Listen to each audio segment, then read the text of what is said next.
Good day and welcome to another edition of Citizens Movement Radio News. Today is Wednesday, 30 July 2025. I'm Bernard Stele, ready to bring you the latest news and updates. Here are today's headlines on Citizens Movement Radio News. President Chamisa assures nation of bigger plans ahead. 10 community information centers into digital hubs, says Honorable Ngadzore. Honorable Mrombedzi speaks on Medical Services Amendment Bill. Now let's delve into the detailed stories.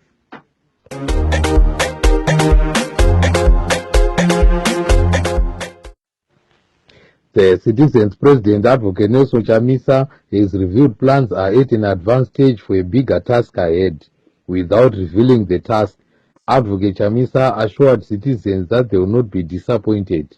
There is greater expectation from the masses that Advocate Chamisa will soon form a broad-based citizens movement hinted on recently. We spoke to citizens to hear what their expectations after seeing President Chamisa's message. Hello, Zimbabwe allow citizens to shower here.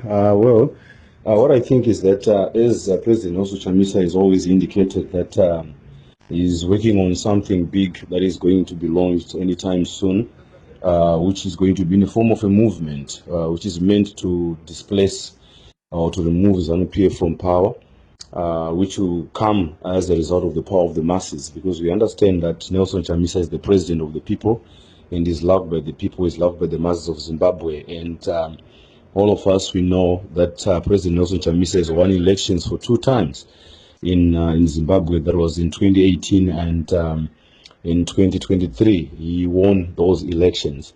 So after what happened, we have seen many members of the opposition getting disgruntled, the Triple C falling apart, him resigning from politics and going on a sabbatical. And many times we've heard him of late beginning to speak about a comeback from his sabbatical. So I really believe that what he's talking about is the launch of a movement that he is mentioned before, that it's ripe and it's about to come. And there are so many indications from his messages that something he was being cooked all along, and the time has come for whatever has been cooked to be dished out to the people.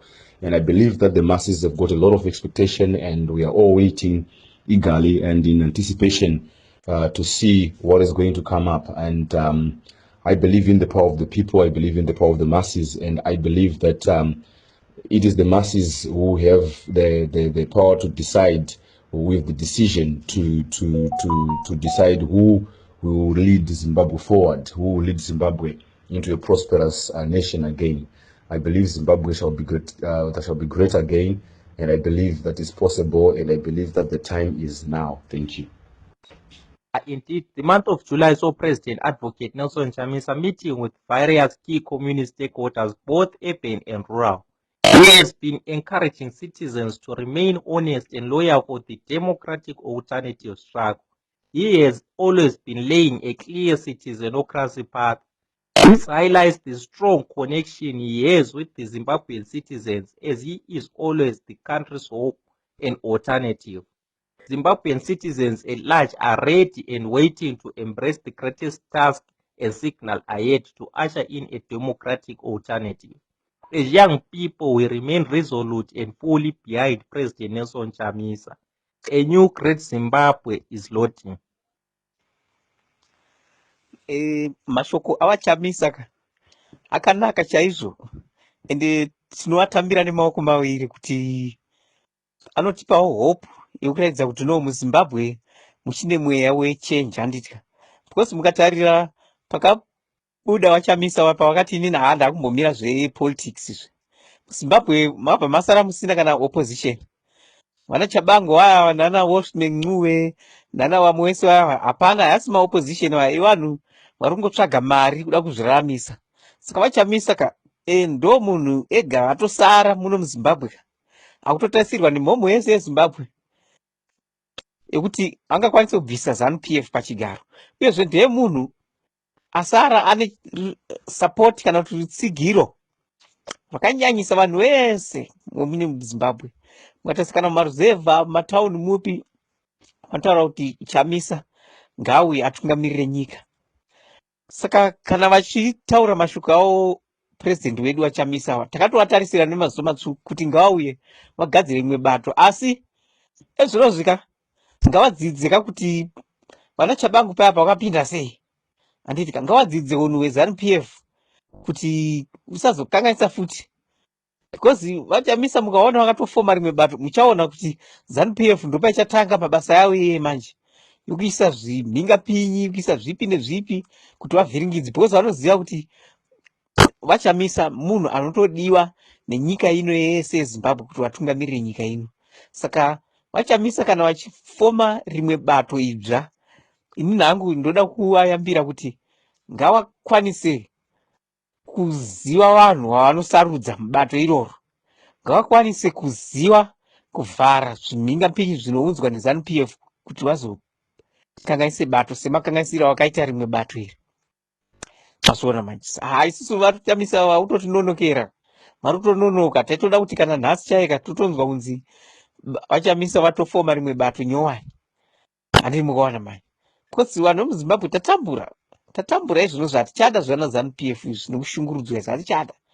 Saka aiwa tinozvitenda nemashoko avo mukuru wedu uyu kuti dai mashoko avari kutaura ivava zviri izvo zvikazoitika futi, aiwa tinozvitenda kwazvo, tinozvitenda hangu mhuri yeZimbabwe, tatenda.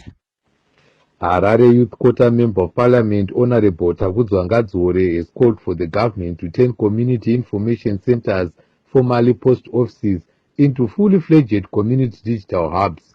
Speaking in Parliament yesterday, Honorable Ngadzore said the country has the potential to turn into an economic powerhouse by harnessing digital technology to support its pillars of economy like agriculture. He, however, bemoaned challenges of electricity outages and internet connectivity inhibiting the success of community digital hubs. Let's hear Honorable Ngadzore speaking. Madam Speaker, ma'am, if this is not the future, then the future remains undefined. A future where a young girl in Binga learns robotics, equipping her to design automated solutions for our mining and manufacturing industries. A boy in Chipinge, Manchire or Chikore masters 3D modeling, gaining skills to reimagine our construction industry through digital prototyping and infrastructure planning. A NEET youth in Bulawayo gains cybersecurity certification to protect our nation's digital infrastructure. And last but not least, a farmer's son in Mashingo leverages artificial intelligence to optimize crop yields using precision agriculture to combat food insecurity. Madam Speaker, ma'am, it is for this reason why I rise in fervent support of the motion sponsored by the Parliamentary Youth Caucus, raised by Honorable Sakupwanya and seconded by Honorable Chigumbu, which seeks to remodel community information centers into fully fledged community digital training hubs. Madam Speaker, ma'am, Africa has for a myriad of years grappled with thematic issues around democratic governance, human rights, and poverty. I put it unto you that it is time that we contumaciously reaffirm our collective power as the continent of Nelson Mandela, of Samora Machel, of Patrice Lumumba, of Kwame Nkrumah, to speak authoritatively to issues regarding to technological transformations, issues regarding to green politics, eco politics, issues regarding to the international investment, and last but not least to the global finance system. Honorable Speaker, ma'am, I put it unto you that African solutions are there to solve African problems. And this is why this motion is so important. In so doing, this august house will understand why it is essential for us to remodel these hubs. Honorable Speaker, ma'am, I put it unto you that this motion also suggests that we establish a committee of the future, a committee which shall lead horizon scanning analytics, thereby ensuring proactive governance, competitive age and risk mitigation. Madam Speaker, ma'am, if I may submit unto you that the World Bank's Digital Economy for Africa initiative underscores that by 2030, 230 million jobs in the sub-Saharan Africa will require digital skills. And yet, as it stands, only 38%, according to Portras, of our young people have digital literacy. Madam Speaker, ma'am, the prevailing body of research will tell you that countries like Estonia, once a post-Soviet state, transformed a digital powerhouse by repurposing libraries and public spaces into e-centers. Closer to home, Rwanda converted rural telecenters into innovation hubs, bridging the urban to rural divide and creating a pipeline of tech entrepreneurs. I put it unto you, Madam Speaker, ma'am, that the gap between the rural and urban is no longer being measured in kilometers anymore. It is now being measured in megabytes. Madam Speaker, ma'am, our nation should understand that we cannot industrialize the mind with industrial age tools. And this is why this motion is not merely a policy proposal, but a clarion call to action. However, I put it to you that we should be careful. We should be careful because the recently held World Summit on the Information Society, YSIS Plus 20, has repeatedly highlighted conundrums in similar initiatives. The first one being infrastructure deficits. Madam Speaker, ma'am, without reliable electricity and internet, a digital hub become what we call in economics a sunk cost liability. This is because Zimbabwe's rural electrification stands only at 42%, and the internet penetration is just part at 59.9% according to Portras. The upcoming Medical Services Amendment Bill must bring real change to address issues affecting the health sector. This was said by Mashonaland West Women Proportional Representation MP Honorable Mutsamrombedzi, who said there's need for an all-inclusive national health plan that also covers rural clinics. Speaking to Citizens Movement Radio, she also called for fair working conditions for health workers and a national health insurance for informal sector workers and vulnerable groups. She said, Indeed, the Medical Services Amendment Bill must not just be another paper exercise. It must bring real, tangible change to our health sector. Right now, too many Zimbabweans, especially in our rural areas, are suffering. Mothers, women are walking many kilometers to nearest clinics that have no nurses, no medicine, and no functioning equipment. Many of our accident victims suffer because they cannot pay upfront, and children are dying from preventable diseases because there's just no ambulance to reach them in time. And when they do, they demand cash upfront to ferry them from there to the nearest to the referral hospitals. We cannot continue the health system that excludes the poor and the vulnerable. This bill must lay the foundation for a truly inclusive national health plan that actually covers every rural clinic, every growth point, and every marginalized community. We must also ensure that fair working conditions for our health workers are clearly laid out. These men and women are the real soldiers of the health sector, yet they often work without adequate equipment in overcrowded facilities and with very little pay if you take a look at it. If we want them to deliver quality care, we must also invest in their well-being and retention.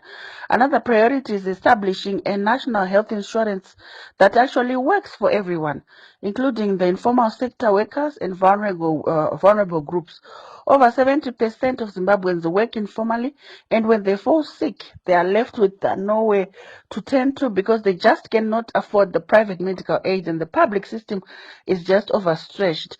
Therefore, this bring us closer to the promise in Section 76 of our Constitution, the right to basic health care for all. It must move from paper to patients, and will continue to fight for a health system that truly leaves no one behind.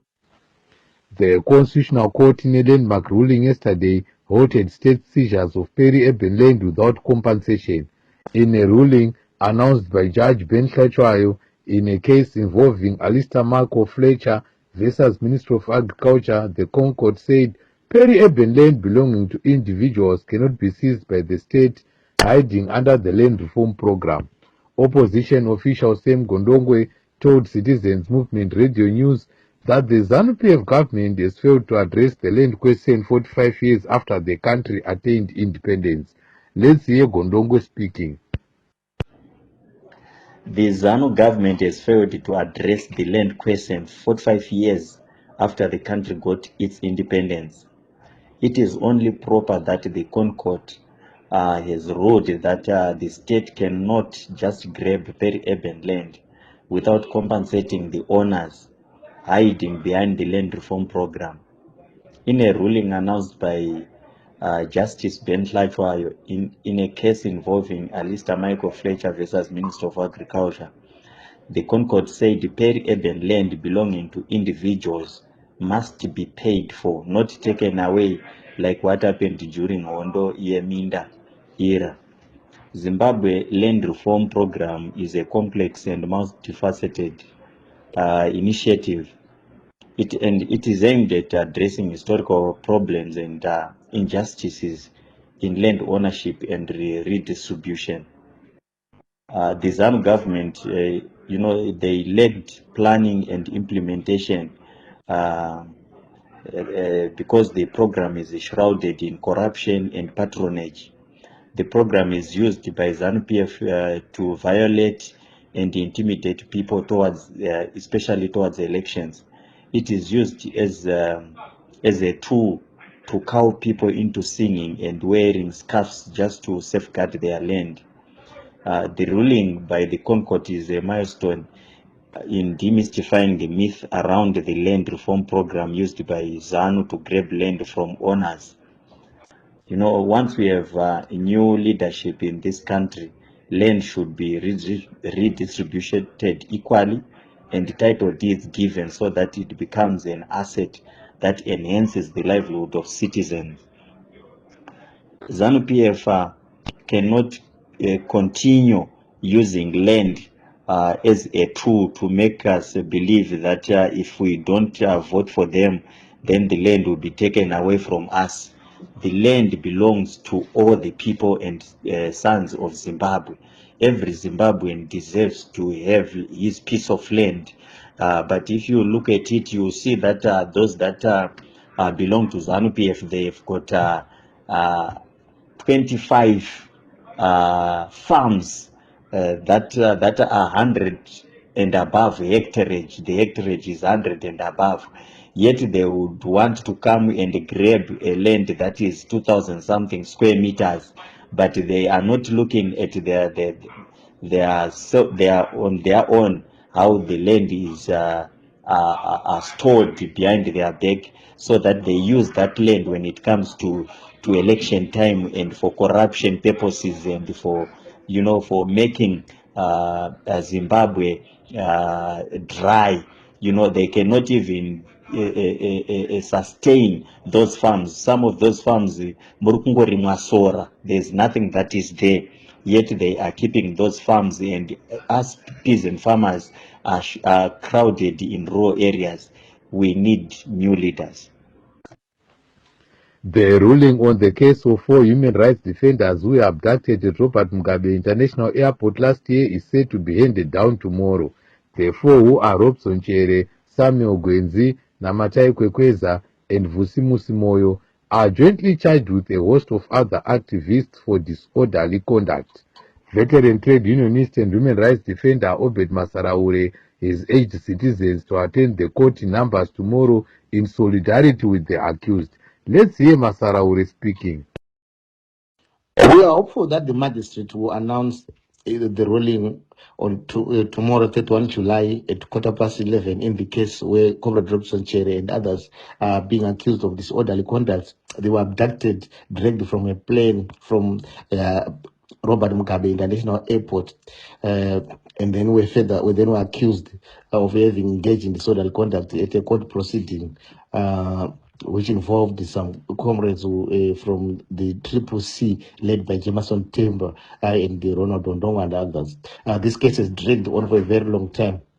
These comrades confessed their alibi, which was clear that they were nowhere close to a magistrate court when the alleged crime was committed. But the court system forced them to go through a rigorous trial, which was unnecessary, wasting state resources, and also emotionally draining for themselves.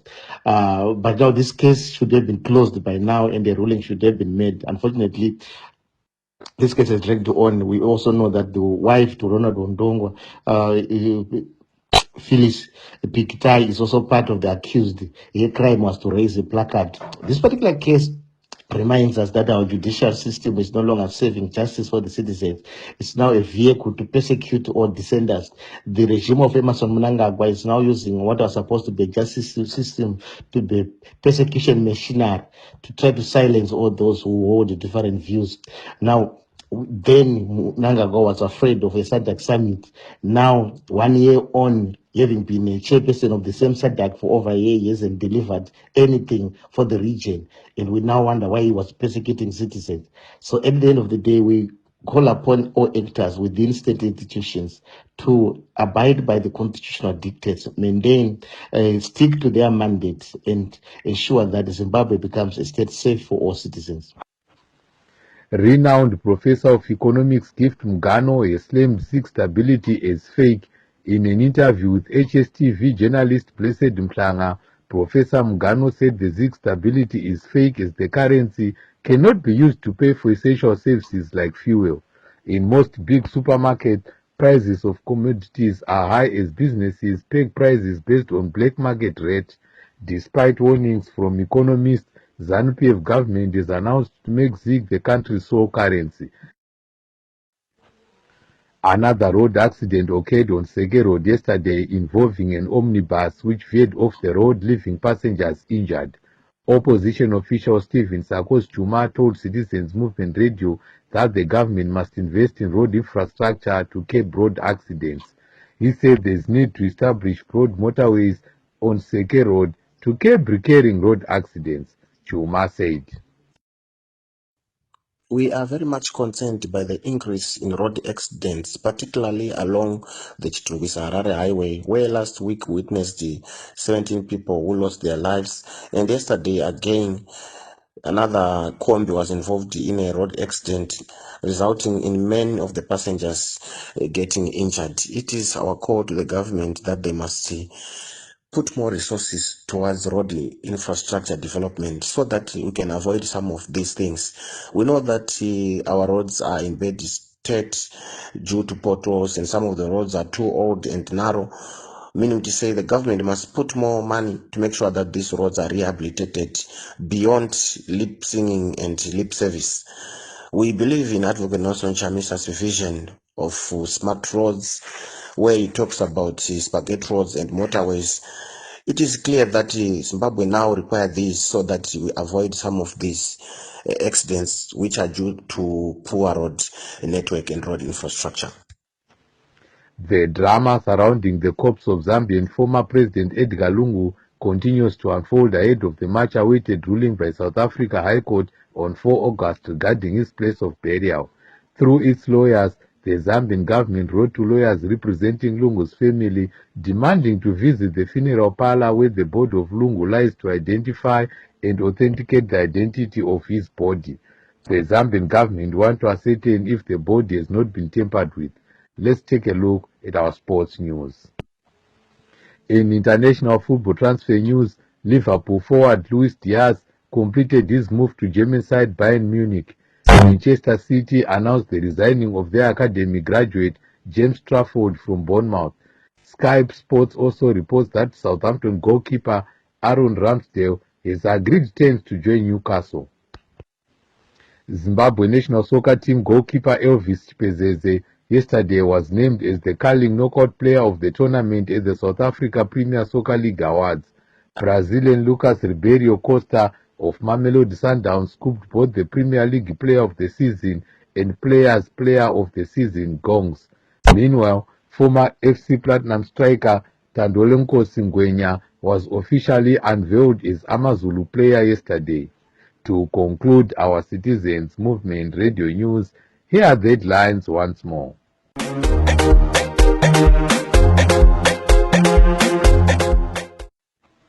President Chamisa assures nation of bigger plans ahead. 10 community information centers into digital hubs, says Honorable Ngazuore. Honorable Mutsamrombedzi speaks on Medical Services Amendment Bill. The news on CMRI English today was brought to you by Bernard Chele. Me and the whole crew wishes you all a pleasant evening. Meet me again in another news bulletin. Good night.